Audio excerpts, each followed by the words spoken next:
একটি দানব সরকার, একটি মাফিয়া সরকার, একটি অবৈধ সরকার, যারা দিনের ভোট চুরি করে রাতের অন্ধকারে আজকে অবৈধ ক্ষমতার আসীন হয়ে আজকে বাংলাদেশ নামক এই স্বাধীন বাংলাদেশের রাষ্ট্র পরিচালনা করছে।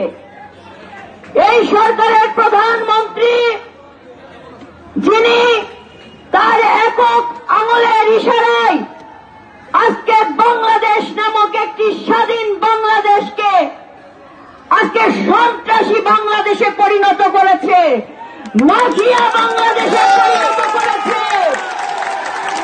এই শেখ হাসিনা আজকে তার দুর্নীতি, দুঃশাসন এবং তার মন্ত্রিসভার সকল অবৈধ এমপি মন্ত্রী,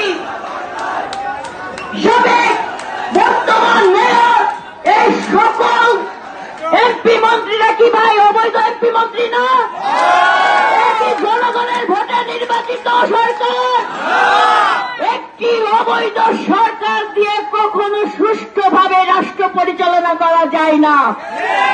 এরা ক্ষমতাকে কুক্ষিগত করছে তাদের পকেট ভারী করার জন্য, বেগম পাড়া তৈরি করার জন্য।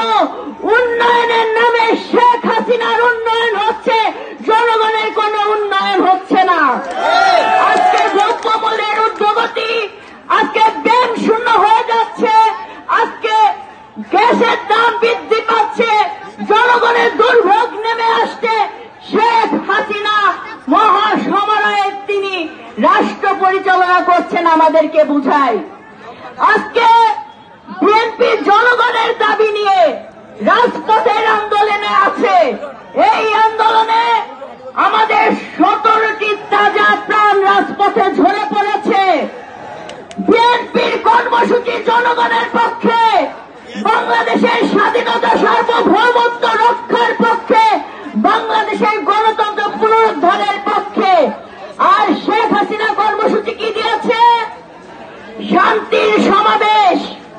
সেই শান্তির সমাবেশে এই শেখ হাসিনা মাফিয়াদেরকে নামিয়ে দিয়েছে, সন্ত্রাস বাহিনীদেরকে নামিয়ে দিয়েছে, অত্যাচার নির্যাতন চুমকারীদেরকে নামিয়ে দিয়েছে।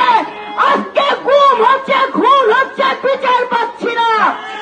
তাই বন্ধুরা, দেশটার জনাব তারেক রহমান বাংলাদেশের গণতন্ত্র পুনরুদ্ধার, জনগণের সরকার প্রতিষ্ঠা করার জন্য আমাদেরকে রাজপথে থাকতে বলেছে। আপনারা প্রত্যেকটি ওয়ার্ড, প্রত্যেকটি থানা, প্রত্যেকটি জেলা আজকে আমাদের একটি যুদ্ধের ময়দান তৈরি করতে হবে।